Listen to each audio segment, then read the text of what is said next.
حجاج بن یوسف ایک ظالم گورنر گزرا ہے، اس کے خلاف بغاوت ہوئی، وہ ناکام ہو گئی۔ کوفہ میں ایک بزرگ رہتے تھے، ان کے بیٹے اس بغاوت میں شریک تھے۔ وہ چھپتے چھپاتے کئی سال کے بعد واپس آ گئے۔ ابن خراش ان کا نام تھا۔ ان کی سچائی مشہور تھی کہ ابن خراش جھوٹ نہیں بولتا۔ حجاج کو پتہ چل گیا سی آئی ڈی سے کہ آ گئے، تو اس نے کہا آج ابن خراش کا امتحان ہوگا۔ اس کو کھانے پہ بلایا، عنوان ہی نہیں بنایا تفتیش کا، کھانے پہ بلایا۔ خوش آمدید ویورز، السلام علیکم ورحمۃ اللہ وبرکاتہ۔ میں سرتاج احمد ایوبی۔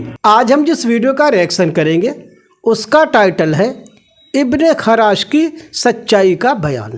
میں ہوں فرجانہ ایوبی۔ یہ ویڈیو طارق جمیل صاحب کا ہے۔ آپ کو اس ویڈیو کا لنک ڈسکرپشن باکس میں مل جائے گا۔ تو وقت کو بالکل ضائع نہیں کرتے ہیں اور ویڈیو شروع کرتے ہیں۔ حجاج بن یوسف ایک ظالم گورنر گزرا ہے، اس کے خلاف بغاوت ہوئی، وہ ناکام ہو گئی۔ کوفہ میں ایک بزرگ رہتے تھے، ان کے بیٹے اس بغاوت میں شریک تھے۔ وہ چھپتے چھپاتے کئی سال کے بعد واپس آ گئے۔ ابن خراش ان کا نام تھا۔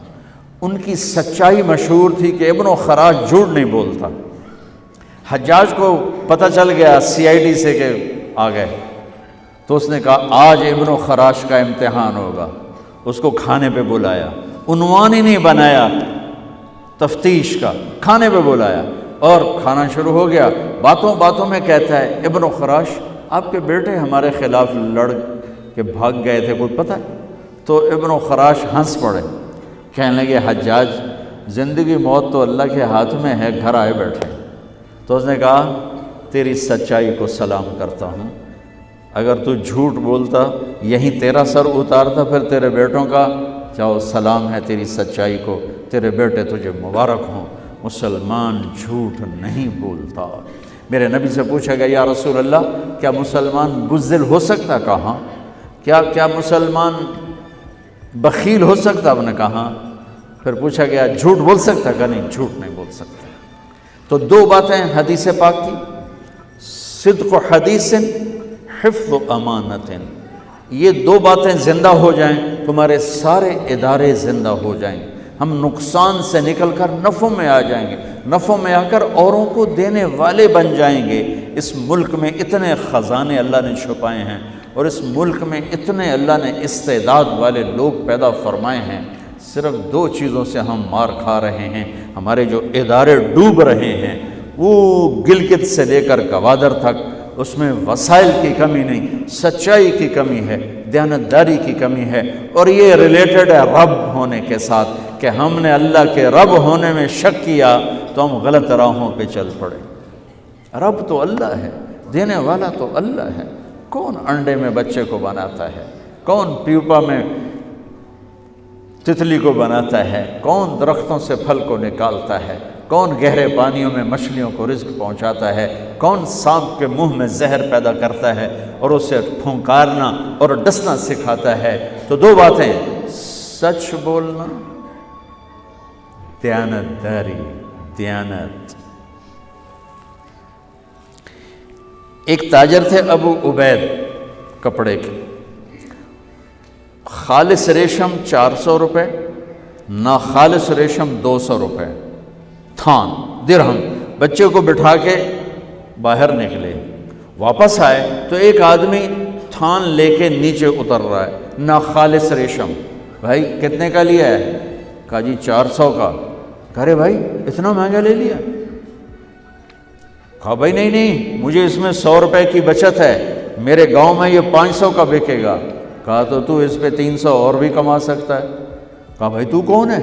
کہا یہ میں دکان کا مالک ہوں، میرے ساتھ آؤ۔ واپس لائے، بیٹا یہ 400 بھول گئے تھے یا جان بوجھ کے مانگے؟ کہا ابا بھولا تو نہیں تھا، میں نے مانگے، اس نے دے دیے۔ تو اگر آج کا کوئی تاجر ہوتا کہتا واہ واہ بیٹا اے 200 روپے تیرا انعام ہے، تو چھری ہمیں تیز رکھیں بس، شاباش، تو پیو نو بھی پیچھے چھڑ گیا۔ ہے کہنے لگے بیٹا تجھے مسلمان کو دھوکہ دیتے ہوئے کوئی خیال نہیں آیا؟ اللہ ہمیں 200 میں بھی روٹی دے رہا ہے تو کیوں تو نے کسی مسلمان کو دھوکہ دیا؟ کہا میرے بھائی یہ 200 اور واپس لے جا۔ دھوکہ انسانیت کے ماتھے کا داغ ہے اور دیانتداری انسانیت کے سر کا صحرا ہے، سر کا تاج ہے، ماتھے کا جھومر ہے۔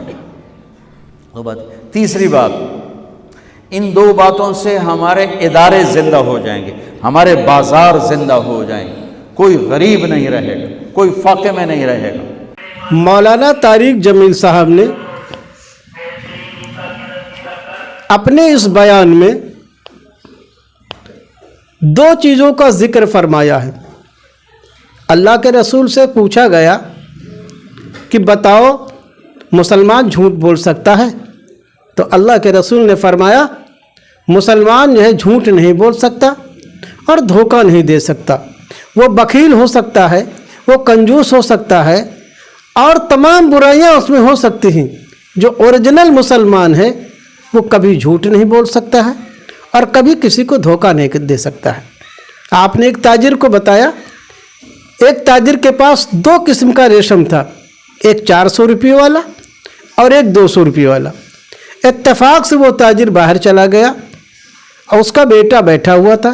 ایک شخص نے آ کر کے 200 والے تھان کو 400 میں خرید لیا۔ جب تاجر آیا تو اس نے پوچھا یہ آپ نے کتنے میں لیا؟ تو اس نے کہا 400 میں لیا۔ تو کہا 400 میں لیا جو ہے۔ پھر وہ دکان پہ لے گیا اور اپنے بیٹے سے کہا اس کو کتنے میں دیا جو ہے؟ کہا میں نے 400 مانگے تھے 400 دیے۔ کہا نہیں بیٹا، جو 200 والا ہے یہ 200 والا ہے، اس کو 400 میں کیوں دیا؟ دھوکہ دینا بہت بڑا گناہ عظیم ہے۔ تو یہ فرمایا گیا ہے کسی کو آپ دھوکہ نہ دیں جی اور جھوٹ نہ بولیں۔ تو ہم سب کو چاہیے کہ جھوٹ سے پرہیز کریں جی، اللہ کے بتائے ہوئے احکامات پر چلیں اور کسی کو دھوکہ نہ دیں، تبھی ہم اوریجنل مومن اور اوریجنل مسلمان کہلانے کے لائق ہو سکتے ہیں۔ تو آپ کو اس ویڈیو میں سب سے اچھا کیا لگا ہمیں کومنٹ سیکشن میں ضرور بتائیے گا۔ ویڈیو کو لائک، شیئر اینڈ چینل کو سبسکرائب کریں۔ تب تک کے لیے اللہ حافظ۔